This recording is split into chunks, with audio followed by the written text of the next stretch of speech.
पहले तो आपका सबका धन्यवाद है। और सुबह मैं अपने शहीद स्थल होके आया हूँ।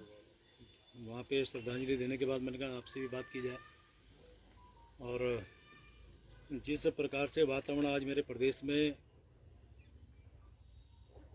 बनाया गया, और मैं तो एक आंदोलनकारी रहा हूँ, मुझे बहुत कष्ट हो रहा है ये बात कहते हुए कि एक आंदोलनकारी को जब हम लोग कहा करते थे कि आज दो, अभी दो, उत्तराखंड राज्य दो, चाहे जो मजबूरी हो, मांग हमारी पूरी हो, तो धन्यवाद तो उस शख्स का करूँगा जिन्होंने उत्तराखंड राज्य बनाया, माननीय अटल बिहारी वाजपेयी जी का। और उनकी कृपा के बाद आज माननीय मोदी जिस प्रकार से इसको संभाल रहे हैं, उनका भी मैं धन्यवाद करूँगा। और आज हमारे जैसे व्यक्ति को साबित करना पड़ रहा है कि हमने उत्तराखंड के लिए क्या योगदान दिया। जब मैं डोएला रहता था तो आप सब जानते हैं कि उस समय जब आंदोलन ये चला, और आंदोलन में चाहे बाजार बंद करना रहा हो, चाहे ट्रैफिक जाम करना रहा हो, रेलवे जल्दी से उस टाइम उसको वो ट्रैफिक जाम नहीं कर सकते थे, लेकिन उसका भी किया, कॉलेज स्कूल बंद किए, जितना कुछ कर सकते थे हम लोग, रैली निकालना, ये सब करना, करते रहे। और मैं संक्षेप में बोलूँगा क्योंकि लंबा विषय ना हो जाए, क्योंकि आपको भी कई जगह जाना होगा। और उसके बाद मुझे वो दिन भी ध्यान है कि जब मुजफ्फरनगर को हमें जाने के लिए कहा गया, सारे लोग मुजफ्फरनगर गए। हमारे उत्तराखंड के गांधी स्वर्गीय इंद्रमणि बडोनी जी आज दुनिया में नहीं है, मैं उनको भी श्रद्धांजलि अर्पित कर रहा हूँ। हमारे उत्तराखंड के गांधी कहे जाते थे। उन्होंने आह्वान किया कि हम लोग दिल्ली जाएं। दिल्ली गया, और वहाँ पे जब ये पता चला कि मुजफ्फरनगर में घटना हुई है, और घटना भी आप जानिए कि गोलीबारी के साथ साथ हमारी मातृशक्ति के साथ कुछ घटनाएं और खराब हुई हैं, गलत हुई हैं, वो सुन के उस रैली के अंदर जब मैं था तो भीड़ बहुत थी और मैं असहज हो गया, मेरे से रहा नहीं गया। तो मैंने मन बनाया कि मुझे मुजफ्फरनगर जाना चाहिए। अब आप देखिए उस टाइम रैली में तो बहुत से लोग ऐसे थे जो परिचित थे, कुछ नहीं भी थे, क्योंकि पूरे प्रदेश भर के लोग आए थे। तो मेरे परिचित एक दो मिले, मैंने उनसे कहा भी मुजफ्फरनगर में ये घटना हो गई, चलिए। हालांकि ये बातें मैंने पहले भी एक दो बार आपको शेयर की हैं। तो मुझे आज भी ध्यान है, आपको शायद ये भी जानकारी होगी, मैं वॉलीबॉल का राष्ट्रीय स्तर का खिलाड़ी रहा हूँ। मेरे साथ एक वॉलीबॉल खेलता था यहाँ पे लोकल स्तर पे, डबराल उसका नाम है, IDPL देरा ऋषिकेश का रहने वाला, वो मिला। मैंने उसे कहा, मैंने कहा डबराल, ऐसे डब्बू बोलते हैं प्यार में, मैंने कहा डब्बू ऐसे हो गया और वहाँ चलना है, कैसे जाएंगे? अरे मैंने देखते हैं, तो आए तो हम बस से थे। उसने मना किया, फिर एक दो और लोग मिले, उन्होंने मना किया। आखिर में मैंने निर्णय लिया कि मैं अकेला जाऊंगा। अब आप देखिए, ये बात समझने की है कि मुझे ये पता था कि वहाँ गोलियां चल रही हैं। मुझे ये पता था कि उस समय जो उत्तर प्रदेश था, उत्तर प्रदेश में माननीय मुलायम सिंह जी की सरकार थी, वो किस प्रकार से उन्होंने उत्तराखंड, आज हम उत्तराखंड बोल रहे हैं, उस टाइम तो हम पहाड़ के लोग कहा करते थे अपने आप को कि हम पहाड़ के लोगों के साथ उन्होंने जो व्यवहार किया, और वो कुछ भी कर सकते हैं। तो भी मैं अकेला चला वहां से ट्रक में बैठ के। ये बात शायद किसी को ना पता हो, वो समझ ले। मैं अकेला ट्रक में बैठ के चला।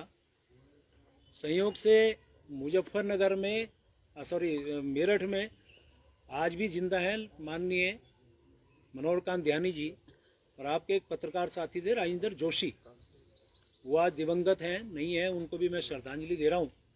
वो एक वैन में कहीं से आ रहे थे, तो मैंने कहा, अभी तुम कहाँ जा रहे हो? ऋषिकेश जा रहे। मैं उतरा, उसमें बैठ गया कि मुजफ्फरनगर चलना है, सारी बातें बताई। वहाँ गए, वहाँ हालात देख के मैं बहुत अंदर से हिल गया। हमारे बहुत सारे लोग पड़े थे घायल अवस्था में। पीछे से एक आवाज़ आती, प्रेम अंकल। मैंने कहा देखा तो पीछे कौन है, तो आज भी वो लड़का जिंदा है, पूछ सकते हैं। एक एक बात वो है जो कोई राजनीतिक भाषण नहीं है, जो लोग राजनीतिक दृष्टि से लेते हैं इसको लें, लेकिन मैं दिल के अंदर से वो बात आपको बता रहा हूँ। मैं पीछे मुड़ा तो मैंने कहा ये तो संतोष नेगी का लड़का है। कि संतोष नेगी हमारी बहन, हमारी पार्टी में थी, आनंद सिंह नेगी उनके पति का नाम, वो चले गए दुनिया से, उनको भी श्रद्धांजलि है। तो मैंने बेटा क्या हुआ कि अंकल मेरे पैर में गोली लगी है।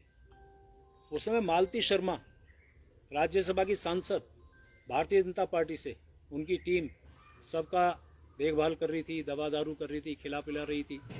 मैंने बहन को कहा, मैंने बहन ये मेरे यहाँ का कार्यकर्ता है, इसका विशेष ध्यान रखना। आगे बढ़ता हूँ तो बॉडी का, डेड बॉडी का आंखों से मैं अब बयान नहीं कर सकता, ये स्थिति थी। वहाँ से जैसे कैसे हम आए रात को, फिर रायवाला, फिर वहीं नेपाली फार्म उतरा क्योंकि उनको तो ऋषिकेश जाना था, मुझे डोवेला जाना था। वहाँ से जैसे कैसे डोवेला पहुँचा अगले दिन, फिर जो मंजर हुआ वो सबके जानकारी में होगा। ऐसी मैं सिर्फ बहुत संक्षेप में बता रहा हूँ। ये जो मसूरी का घटना हुआ, 6 आंदोलनकारी और एक उमाकांत त्रिपाठी शायद नाम था, उस टाइम सीओ थे, उनकी भी शहादत हुई थी गोलियों से।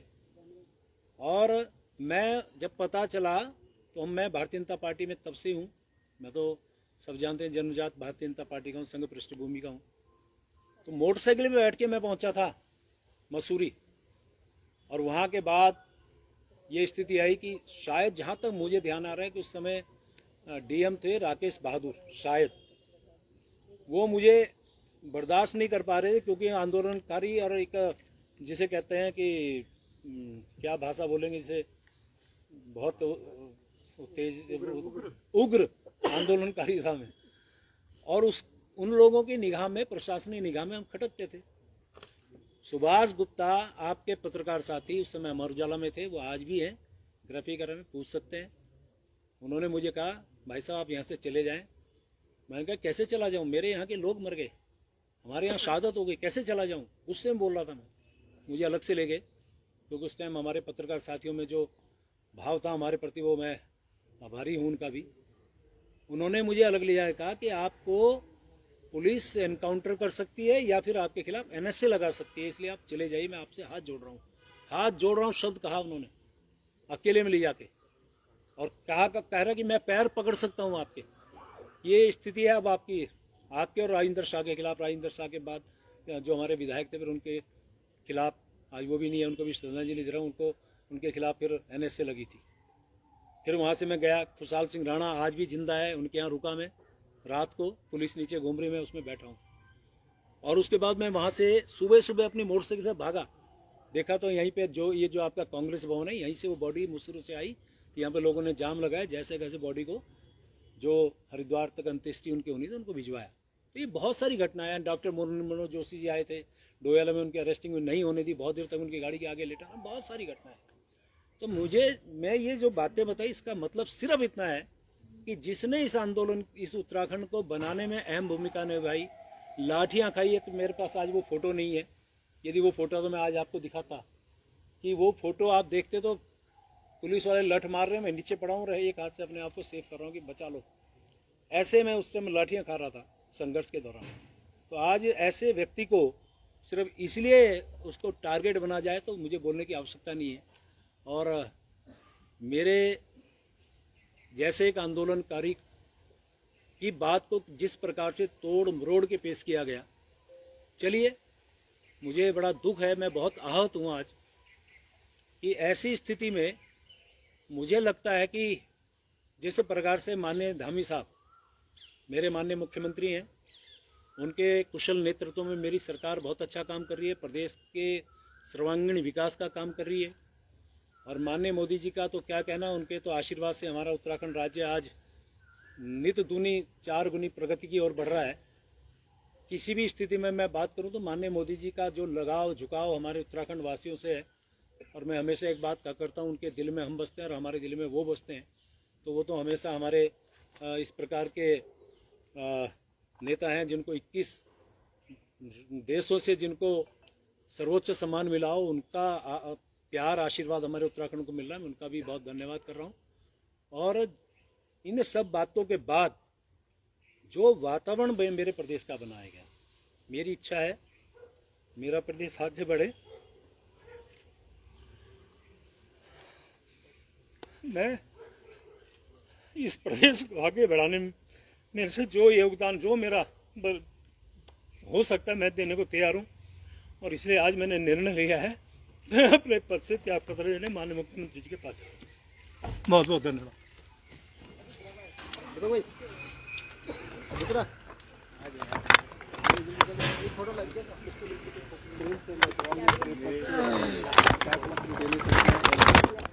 वो तो ले लो, वो ले लिया। हाँ दे दिया।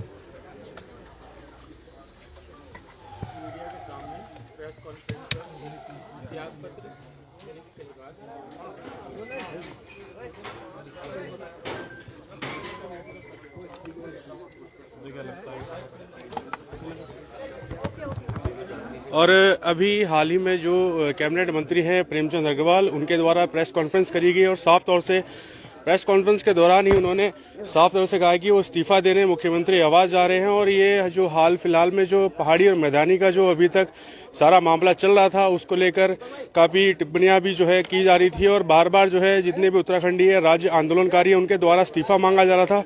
और यहाँ पर आज प्रेस कॉन्फ्रेंस कर जो कैबिनेट मंत्री है प्रेमचंद अग्रवाल, उन्होंने अपना इस्तीफा यहाँ प्रेस कॉन्फ्रेंस के दौरान कहा कि मैं इस्तीफा देने सीधा सीएम आवास जा रहा हूँ।